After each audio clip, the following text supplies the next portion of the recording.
प्रयागराज में महाकुंभ के दौरान सुबह का समय था और डीएम साहिबा यानी जिला अधिकारी खुद फील्ड में थे। उनका नाम सीमा अंसारी था। वे अपने काम के प्रति ईमानदारी और सख्ती के लिए जाने जाते थे। इस बार प्रशासन ने कुंभ में सुरक्षा और कानून व्यवस्था के लिए बड़े इंतजाम किए थे। रुबीना साहिबा को यह जिम्मेदारी दी गई थी वे सुनिश्चित करें कि पूरा आयोजन शांतिपूर्वक और व्यवस्थित तरीके से हो। रुबीना साहिबा आमतौर पे सूट या साड़ी में नजर आती हैं, लेकिन इस बार उन्होंने अपने धर्म और संस्कृति को ध्यान में रखते हुए हिजाब पहना था। वैसे तो वह निजी कार्यक्रमों में हिजाब पहनती थी, लेकिन आज का दिन खास था। वे एक अनुष्ठान के लिए गंगा घाट पे गई थी और उन्होंने हल्के रंग का कुर्ता और हिजाब पहना हुआ था।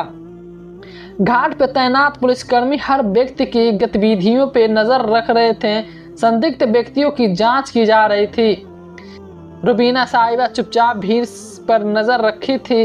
वह अपनी कार और सुरक्षा दल को घाट के बाहर छोड़ के आई थी ताकि आम लोगों को बीच जाकर माहौल का निश्चित कर सकें। जैसे ही वो घाट की ओर आई, कुछ पुलिस कर्मियों का ध्यान उन पर पड़ा। एक कांस्टेबल ने अपने वरिष्ठ से कहा, सर वह महिला संदिग्ध लग रही है, देखिए वो अकेली घूम रही है और कपड़े भी थोड़े अलग लग रहे हैं। वरिष्ठ निरीक्षक ने दूर से देखा और सिर हिलाते हुए कहा, ठीक है, उसे रोको और उससे पूछताछ करो। हम किसी अनजान व्यक्ति को ऐसे नहीं जाने दे सकते। राबिया साहिबा ने बात से अनजान थी कि पुलिस उसे संदिग्ध मान रही थी। जब वो घाट के पास रुकी और एक छोटे बच्चे से गंगा जल के बारे में बात करने लगी, तभी दो पुलिस वाले उनके पास आए। मैडम, आप यहाँ क्या करना चाहती हैं? वो तब बोली, स्वर में कहा, मैं सिर्फ दर्शन करने के लिए आई हूँ और व्यवसाय देख रही हूँ। पुलिसकर्मियों ने उसकी बातों का अनसुना करते हुए कहा, अपना आईडी कार्ड दिखाओ। उन्होंने मुस्कुराते हुए का जवाब दिया, मेरे पास आईडी कार्ड है, लेकिन आप यह क्यों पूछ रहे हैं? यह सुनकर पुलिसकर्मी थोड़ा सख्त हो गया और कहा, अगर आप अपना आईडी नहीं दिखाएंगी तो हमें आपसे पूछना पड़ेगा। क्यों, क्या मुझे कुछ करना पड़ेगा? अकेली घूम रही वह इंस्पेक्टर को समझ में नहीं आया कि मामला कहाँ जा रहा है। तभी सीनियर इंस्पेक्टर भी आ गया और पूछा कि तुम्हारे पास क्या सामान है, अपना बैग खोलो। साहिबा ने स्थिति को समझाते हुए की कोशिश की कि उसने सोचा कि अगर उसने अपनी पहचान बताई तो यह लोग शर्मिंदा हो सकते हैं, इसलिए उसने पहले पुलिस की गंभीरता को परखने का फैसला किया और उसने उनमें से शांत भाव से कहा, आप लोग मुझसे जो भी पूछना चाहते हैं पूछ सकते हैं, मैं यहाँ किसी गलत इरादे से नहीं आई हूँ। पुलिस वाले को अब पूरी तरह से शक हो गया था। उन्होंने उसका बैग लिया और जांच शुरू कर दिया। इसी बीच एक अन्य पुलिसकर्मी ने कहा, चलो इसे थाने ले चलते हैं, हम पूरी जांच करेंगे। घाट पे खड़े लोग यह नज़ारा देखने लगे। किसी ने कहा, लगता है कोई संदिग्ध है, देखो पुलिस वाले कितने गंभीर हैं। वह साहिबा अब तक शांत थी। उसने तय किया कि वह अभी अपनी पहचान नहीं बताएंगी और मामला को तूल नहीं देगी। उसको थाने ले जाया गया, जहां इंस्पेक्टर ने उससे सवाल करना शुरू किए, तुम कहां से आई हो, यहाँ क्यों आई हो, तुम्हारा नाम क्या है?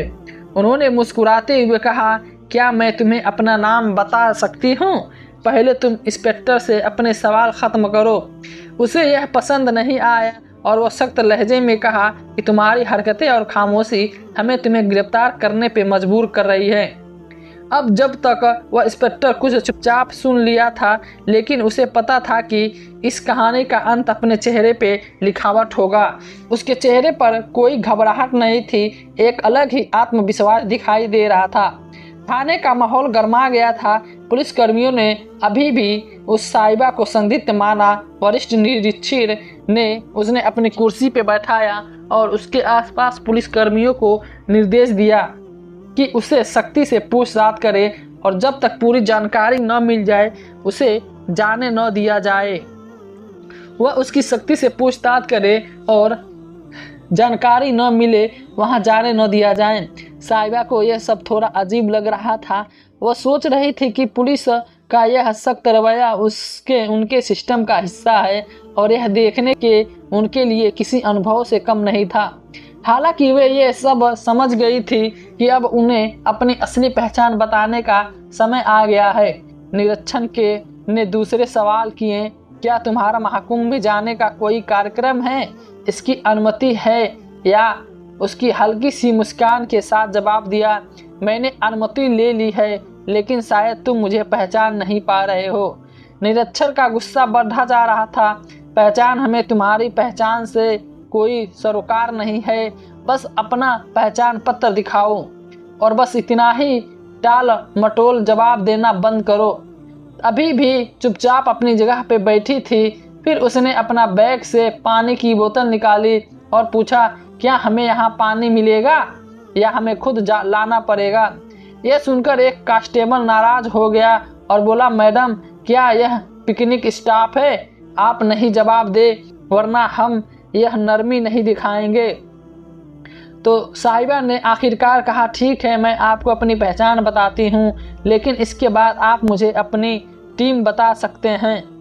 उससे कहो कि वह पहले किसी के साथ ऐसा व्यवहार न करे।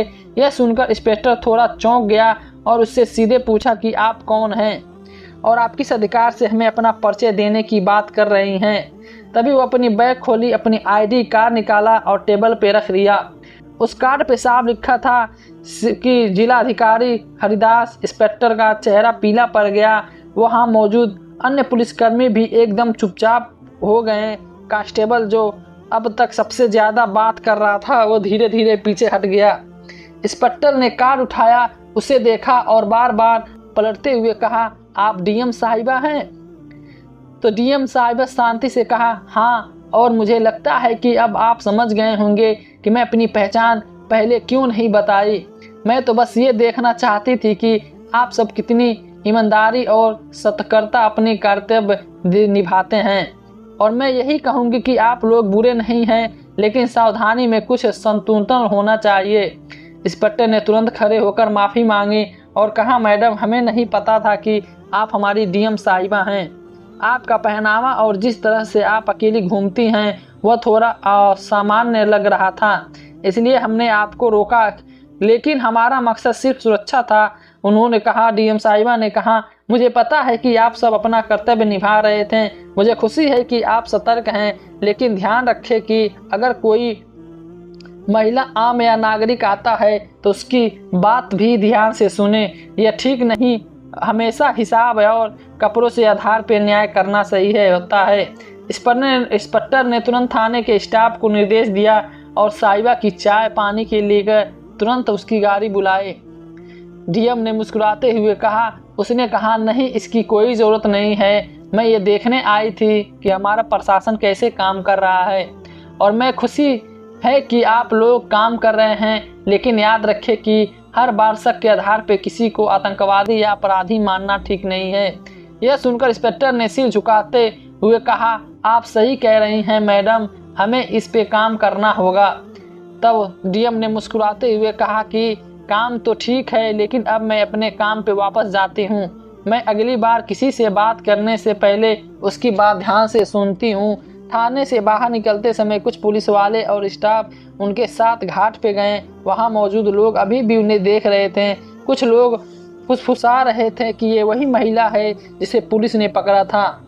SDM कार में बैठने से पहले पलटी। मैंने कोशिश की और पुलिसकर्मियों से कहा कि आप लोग अच्छा काम कर रहे हैं, लेकिन आपको एक जिम्मेदार नागरिक की तरह बात करके अपनी इंसानियत भी बनाए रखनी चाहिए, और अगर आप मेरी बात से सहमत हैं तो उन्होंने यह संदेश अपनी टीम को दिया। इंस्पेक्टर ने सिर हिलाते सहमति जताई।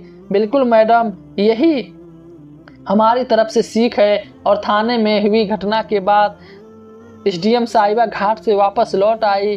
तब तक वहां मौजूद पुलिसकर्मियों और कर्मचारियों को चेहरे पे न सिर्फ शर्म थी, बल्कि उनके प्रति गहरा सम्मान भी साफ दिखाई दे रहा था। हालांकि SDM साहिबा ने इस घटना को ज़्यादा महत्व नहीं दिया और अपने काम पे ध्यान दी, केंद्रित किया। घाट पे अभी भी लोग उन्हें देख रहे थे। कुछ ने पहचान लिया था कि यह डीएम साहिबा हैं और कुछ अभी भी सोच रहे थे कि यह महिला कौन है जिसे पुलिस ने पकड़ लिया है। डीएम ने भीड़ की परवाह किए बिना घाट पे व्यवस्थाओं की निरीक्षण करना शुरू कर दिया। दोपहर तक यह घटना पूरे पुलिस विभाग में फैल गई थी, लेकिन खबर एसपी तक पहुंची और उन्होंने तुरंत थाने को सूचना दी। इंस्पेक्टर को फ़ोन किया। इंस्पेक्टर साहब, मैं क्या सुन रहा हूं, आप लोगों ने डीएम मैडम का संदिग्ध मानकर गिरफ्तार कर लिया। इंस्पेक्टर ने झिझकते हुए जवाब दिया, सर हमसे गलती हो गई है। उनके पहनावे और व्यवहार के संदेह पैदा हुआ, लेकिन मैडम ने हमें समझाया और हमें अपनी गलती का एहसास हुआ।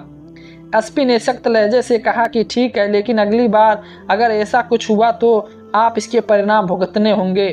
तैयार रहो, अभी तुरंत अपने स्टाफ को परीक्षण के लिए करो। इंस्पेक्टर ने सहमति जताई और हुए संकल्प लिया और अब यह और उनकी टीम हर व्यक्ति के साथ मानवता से पेश आएगी। इस घटना के कुछ दिन बाद डीएम साहिबा ने प्रशासनिक स्टाफ को परीक्षण दिया और उन्होंने पुलिस बल के लिए एक छोटी सी मीटिंग बुलाई, जिसमें उन्होंने सरल शब्दों से कहा, मुझे आप सभी पे गर्व है कि आप कुंभ जैसे बड़े आयोजन को संभाल रहे हैं, लेकिन मैं आपसे एक बात कहना चाहती हूँ। कानून का पालन करने के लिए साथ साथ हमें अपनी इंसानियत को भी याद रखना चाहिए। हर किसी पे शक करना ज़रूरी नहीं है। अलग दिखने वाले लोग गलत नहीं हैं, उनका सम्मान करें, उनकी बात सुने। उनकी बातों ने वहां मौजूद सभी लोगों को चौंका दिया। इंस्पेक्टर सबके सामने माफ़ी मांगते हुए कहा, मैडम आपके शब्दों ने हमें झकझोर दिया, इससे बात हमें बड़ी सीख मिली है। हम वादा करते हैं कि भविष्य में ऐसी घटना नहीं होगी जिससे किसी को बिना वजह परेशान किया जाएगा। यह घटना मीडिया तक पहुंची, हालांकि एसडीएम साहिबा ने इसे सार्वजनिक करते हुए इनकार कर दिया। उन्होंने कहा कि यह घटना निजी है। अगर आपको वीडियो पसंद आए तो चैनल को सब्सक्राइब करें।